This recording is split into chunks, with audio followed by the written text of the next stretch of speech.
झाल्या आणि असं सांगितलं जातं आपल्याला की मराठा समाजाचा फटका पडला आणि ज्यांनी 1980 पासनं मराठा आरक्षणाला विरोध केला, 80 पासनं यांनी मराठा आरक्षणाला विरोध केला, त्यांच्या पडल्यात मतं गेली, त्यांच्याकडे मतं गेली. याचा अर्थ काय? याचा अर्थ एवढाच आहे की हे पण टिकणार नाहीये, हाही बुद्धिबळ टिकणार नाहीये. हा जो काही नरेटिव्ह तयार करण्याचा प्रयत्न झाला आणि काही प्रमाणात यशस्वी झाले, फार मोठ्या प्रमाणात झाले असं नाही, कारण मोठ्या प्रमाणात जर यशस्वी झाले असते तर 43% मतं भाजपला मिळाले नसते. आपला जो मतदार आहे तो जर सगळा गेला असता तर 44% मतं आपल्याला मिळाले नसते. किंवा एकूण जर आपण 2019च्या मतांशी भाजपाचंच कंपॅरिझन केलं तर आत्ताच बावनकुळे साहेबांनी सांगितलं की आपले प्रत्यक्ष मतं हे त्यापेक्षा वाढले आहे आणि टक्केवारीचा विचार केला तर 1% आपले कमी झाले, त्यापेक्षा जास्त मतं आपले 2019 पेक्षा कमी झालेले नाही. त्यामुळे हे जे काही नरेटिव्ह या ठिकाणी तयार करण्यात आले, एक नरेटिव्ह तयार केला की महाराष्ट्रातले उद्योग पळवले. खरं म्हणजे प्रत्यक्ष आकडेवारी जर आपण बघितली तर 2022-23 ला आणि 2023-24 ला दोन्ही आपल्या काळामध्ये महाराष्ट्र आपण इन्व्हेस्टमेंट मध्ये पहिल्या क्रमांकावर आहे. उद्धव ठाकरेंच्या काळामध्ये महाराष्ट्र हा खाली होता. उद्धव ठाकरेंच्या काळात गुजरात आणि त्यानंतर कर्नाटक क्रमांक 1 वर होतं. यावर्षी तर आपण अशी अवस्था आणली, गुजरात, कर्नाटक, दिल्ली यांची एकत्रित बेरीज केली तरी त्यापेक्षा जास्त इन्व्हेस्टमेंट ही महाराष्ट्रात आली आहे. आता गुजरात आमच्याशी कॉम्पिटिशन देखील करू शकत नाही. असं असताना नरेटिव्ह रोज खोटं बोलायचं आणि रोज सांगायचं उद्योग पळवले, उद्योग पळवले, उद्योग पळवले.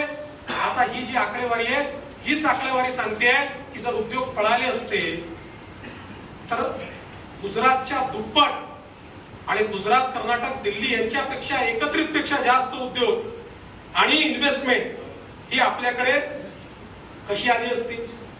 मग एक या ठिकाणी नरेटिव्ह तयार केला की उद्धव ठाकरेंना फार सहानुभूती आहे. उद्धव ठाकरेंना जर सहानुभूती होती तर कुठे दिसायला पाहिजे होती?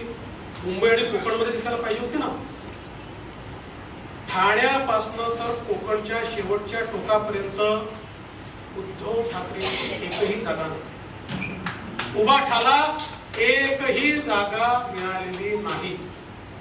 कोकणात उभाठा नाही, ठाणे जिल्ह्यात उभाठा नाही, पालघर जिल्ह्यात उभाठा नाही, रत्नागिरी, सिंधुदुर्ग, रायगड, ठाणे आणि पालघर यात उभाठाला एकही जागा मिळालेली नाही.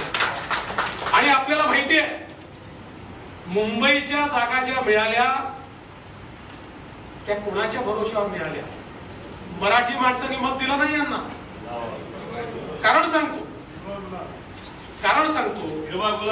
मराठी माणसांनी वोट दिलं असतं तर दक्षिण मुंबईमध्ये, वरळीमध्ये जिथे आदित्य ठाकरेंची कॉन्स्टिट्युएन्सी आहे फक्त 6000 मतांचा मराठी माणसांनी मतदान जर त्या ठिकाणी केलं असतं तर शिवडीमध्ये येथे 30, 35, 40,000 मतांची लीड घ्यायला हवी होती. जर मराठी माणसांनी मतदान त्यांना केलं असतं तर ईशान्य मुंबईमध्ये विक्रोळ आणि भांडूप पिऊन 60,000 मतांचा लीड त्यांनी घ्यायला पाहिजे होता. नाही घेऊ शकले, 7 आणि 8 हजारावर त्या ठिकाणी थांबले. याचा अर्थ मराठी माणूस त्याच्यासोबत गेला नाही. पॉलिटिकल अर्थमॅटिक मध्ये त्यांनी केवळ एका विशिष्ट समाजाच्या मतांवर, काही जागांवर एखाद्या विधानसभेमध्ये इतकी प्रचंड आघाडी घेतली की त्याच्या आधारावर त्यांना निवडून येता. आणि मगाशी नितेश म्हणाले खरं, त्यांनी त्याची कबुली पण दिली.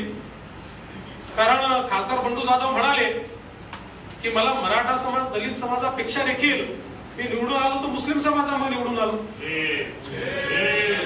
त्यांचं वक्तव्य आपण सगळ्यांनी ऐकलंय.